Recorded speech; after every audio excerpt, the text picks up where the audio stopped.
Hey everybody, how's it going? It's the Daily Shooter, and choosing the right carry gun is kind of a stressful thing because you don't want to spend your hard-earned money on something that's not going to work out for you and you end up just leaving in the safe every single day. You want to be able to spend your money on something that you're actually going to use. Now, two very popular options are the Glock 26 and the Smith & Wesson M&P Shield. Each one of them has some benefits and some drawbacks, and I want to compare the two today. So let's go ahead and check them out.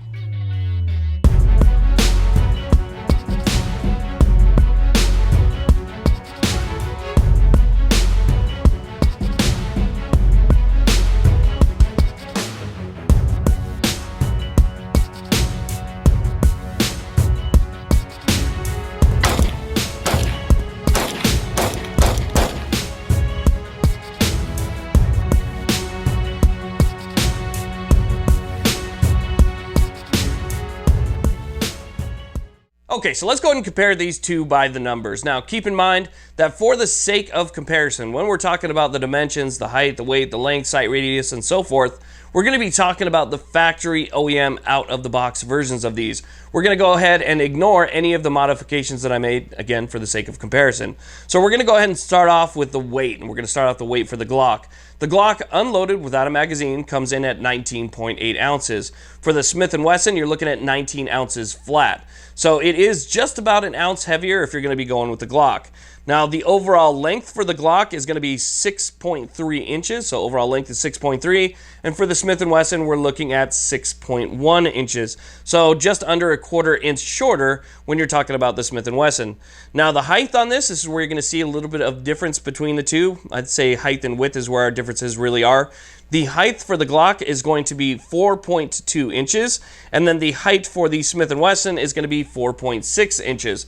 So you're talking about a 0.4 inch difference. That's almost a half an inch difference in the overall height. Now again, that's going to be without a magazine. When you add a magazine, the base plates on these are fairly similar. So you're just going to be adding the same amount of length between the two. I wouldn't really, compare that. I would say that that's negligible. Now, when you're talking about the width, that's again where we're going to be seeing some of our difference because the Glock is 1.18 inches wide, whereas the Smith & Wesson comes in at 0.94. So you can see there's kind of a significant difference in the overall width between these two right here. Now, the barrel length on your Glock is going to be 3.5 inches, so it's going to have a slightly longer barrel than the Smith & Wesson, which comes in at a 3.1 inches. So again, it is kind of a shorter barrel than the Glock. So again, something to consider. Now, sight radius is kind of a big one. You want to make accurate shots. Having a longer sight radius is definitely going to be something that's important to helping you do that. The Glock sight radius is going to be 5.7 inches. And the sight radius on the Shield is going to be 5.2 inches. So a little bit less of a sight radius. I mean, you're looking at about a half an inch difference in the overall sight radius from the Smith & Wesson.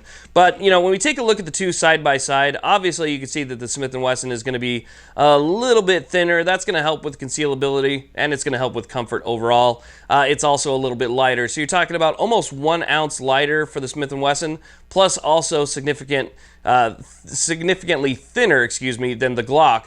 But with the Glock, you have a little bit longer sight radius, and it's a little bit shorter in the grip area. So you can see that there are some give and takes between the two, and that might be something for you to consider. Now, trying to consider capacity. Capacity is kind of a big one as well. The standard capacity for the Glock 26 is going to be 10 rounds. So when you get your magazine, it's going to have a 10-round capacity to it. This is just a pinky extension. This right here doesn't add any capacity to the magazine whatsoever. When you're talking about the Smith & Wesson, the Smith & Wesson comes with a 7-round magazine and an 8-round magazine. Now, both magazines can be extended if you want to carry an extra magazine that's a little bit longer. For instance, this Smith & Wesson magazine right here has a Tyrant Designs end plate on it. It gives me +2, and so this one holds 9 rounds. So with 9 rounds and 7 rounds, and then with this one, 2 10-round magazines, you can kind of add that to your decision making, which one would work for you. Now, obviously, with the 7 rounds, it's going to be a little bit more slim. It's going to be a little bit easier to keep in your pocket, not as much weight. This one is going to be significantly thicker. It's definitely a bit shorter, but significantly thicker, and a little bit more heavy again because you're going to be carrying 10 rounds. But if capacity is an issue for you, you can always get an extension for these as well and add a couple more rounds, maybe getting you up to 12 or 13 rounds, something like that. Where on these, with the X-Tech Tactical, which is something that I recently reviewed, with these, you can actually add a +2 to the 8 round and then get yourself a 10 round magazine, but it's like this long. So it is significantly longer than these little 10 round mags here. Now, when it comes to feel, that's going to be different for absolutely everybody. I can't pick these two up and say that this one is going to be the one that you're going to like more, this one's going to fit better in your hand, and this one's going to be more shootable for you, you're going to be more accurate with it. That is going to be up to you. What I would suggest you do is go out to the range, see if you can find a place that will actually rent you these and compare the two to yourself. Now, I can give you my own personal opinion on how they, fit for me and which one I like better, but that's about it. So I'll go ahead and I'll give you guys my opinion if my opinion matters.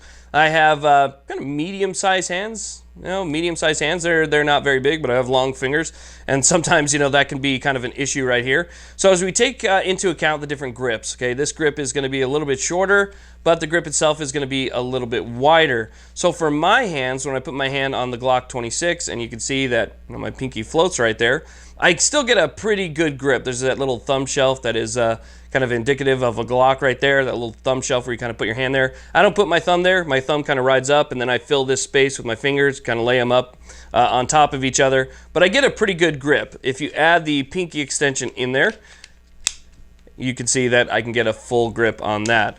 I should show you guys that these are empty. I just took the magazine out. There is nothing in there. No magazine. We'll double check. Nothing in there, and the flag is down.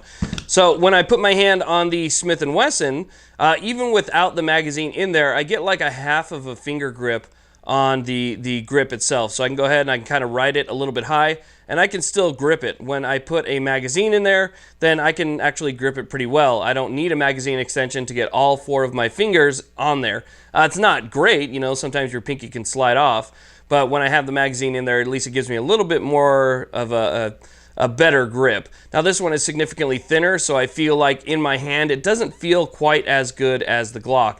The Glock actually feels significantly better when I'm holding it in my hand, and that actually leads to a little bit more accurate shooting. When I take these two out and I compare my groups between the two, I definitely shoot better with the Glock, and I have a feeling a lot of that has to do with my overall grip. Okay, now let's go ahead and talk about sights. And again, we're not talking about the modified sights. We're talking about the factory out-of-the-box sights that you would get with these. Now, with the Glock, you get standard Glock sights. You can see here I have my sights upgraded to tritium night sights. These are suppressor height sights because this has an RMR cut on it. They're standard 3-dot sight. What you would get with the Glock when you buy it is the standard U-notch. So the rear is going to have this white squared off notch. The front is going to have a standard white dot on it. But the problem that I have with Glock sights, these sights and pretty much every other Glock sight, is the fact that they're made out of plastic.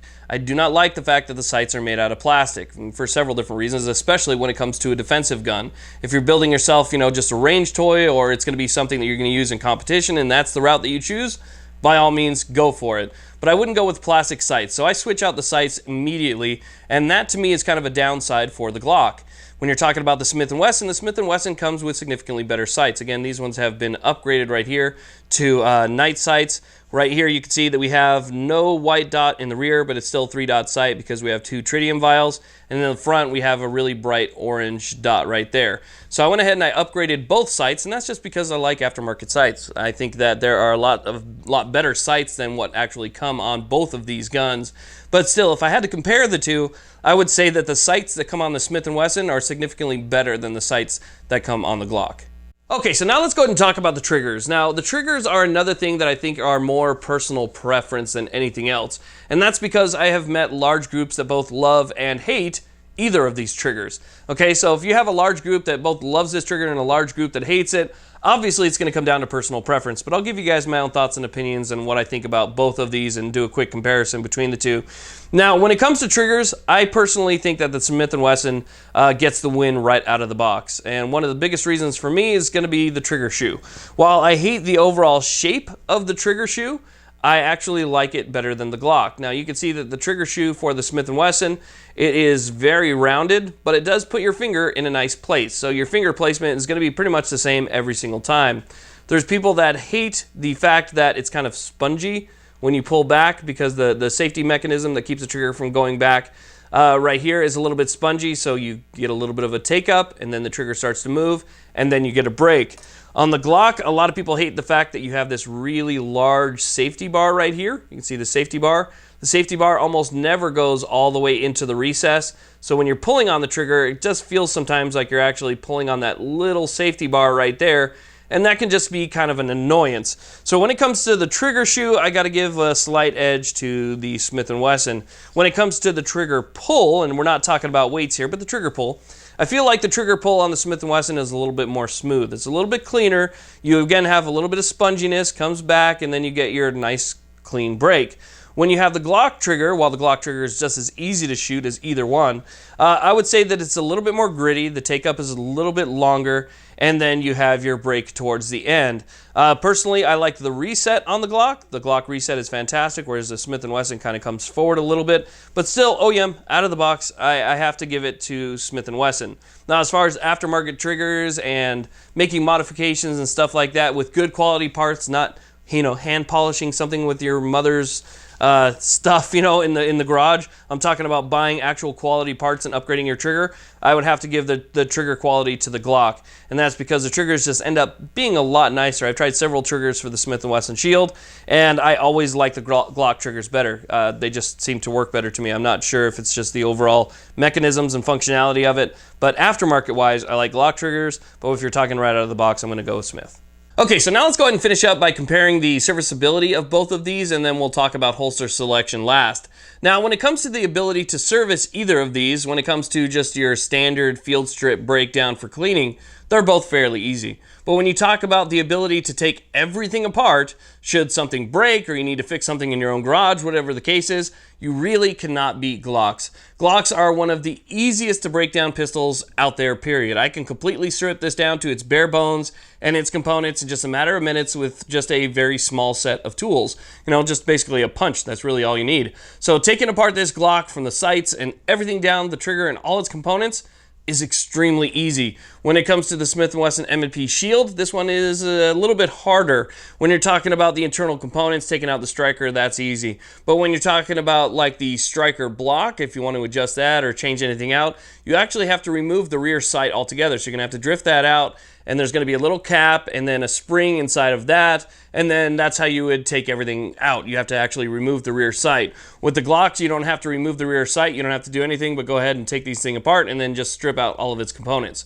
So again, it's so much easier with the Glocks, but I think that is across the board. So just breaking it down, standard field stripping for cleaning, that's going to be easy on both. But if you have something break and you need to get into something or make any modification that you want down the line, that's going to be 100 times easier on the Glock. Now, when it comes to holster selection, I'm going to give it to the Glock, and the reason I'm giving it to the Glock might be a little bit unnecessary, especially if this is the only pistol you own. But if you're somebody like me that owns a bunch of different pistols, then this might be something to consider as well. To the best of my knowledge, I don't think there is another pistol in Smith & Wesson's lineup that would be compatible with this one right here in terms of holster selection. So here you can see I have a hidden hybrid holster. This is a holster I did a review on years ago and I've been using ever since. Great holster. Go ahead and take your pistol. Fits in there really nice. Inside the waistband, sits nice and deep, and you can go ahead and you can conceal this. So the thing is that that's pretty much it. You have to get a holster that is specific to the M&P Shield in 9mm if you want it to work. But when it comes to the Glock, you can actually use a couple different Glock lineup holsters. What I mean by that is, here is another hidden hybrid holster. This is a new one that I'm working on a review for right now. So this is compatible with the Glock 26. You can put your Glock 26 in there. Fits nice, carries deep, and everything else. So this is a really nice holster specifically designed for the 26. However, I have another holster that I have been using for my Glock 19 for a while. This is another hidden hybrid. This one right here is for the Glock 19, but I can take my Glock 26 and it's going to fit exactly the same, and it's going to fit the same in a Glock 17 holster as well. So if you are somebody who already owns Glocks, and maybe you have some holsters outside the waistband, inside the waistband, whatever the case is, then, you know, chances are it's going to work with the 26 as well, because the 26 will fit in a 19 or a 17 or a 34 holster for that matter. And that's because the overall frame is going to be the same. It's just going to be the length of the slide that's going to be your difference. Now, when it comes to concealed carrying, something to consider is, obviously, you lose the short barrel length, which is one of the things that makes it easy to conceal. You lose that short length because when you're putting in a holster that's longer, the holster still continues to go. So you have a much larger holster for your small pistol. But still, I like the fact that they are compatible with all of the different Glock models, and I don't have to worry about buying something that's different, where this one right here, you know, if you own a Smith & Wesson M&P full size, you still got to own something a little bit different for the Shield. So I would give it to that right there. Nonetheless, I think that they're both great carry guns, and to be honest with you, if we're just talking about my personal opinion, I really don't think you can go wrong with either. I just don't think you can go wrong with either of these. They both have some give and takes, obviously, like we were saying before. This one is going to be a little bit lighter and a little bit thinner, but also a little bit longer, where you're looking at a little bit heavier, a little bit thicker, but then again a little bit shorter, and you have some extra compatibility and ease of service. So which one is good for you? For me personally, since again we're talking about opinions in this video, I have to go with the Glock 26. I personally like carrying the Glock 26 a little bit better, and I think it's just because of the fact that I shoot with it better. I like the fact that the grip is a little bit, you know, a little bit thicker, a little bit better for me to get my hand on. The hump actually sits right nice in my palm, unlike some of the full-size Glocks, the 17, even the 19 that stick out quite a bit further and kind of take up a little bit more of that palm swell in the back right here. The 26 actually sits back in there really nice, and I get just, you know, just a perfect grip on it. And then again, because it's wider, I feel like when I punch out, I have better control of the pistol overall. But again, that's something that you're going to have to take a look at. It's kind of personal preference. I don't have a problem shooting this. I shoot this accurately, and I'd perfectly fine taking this out as a concealed carry.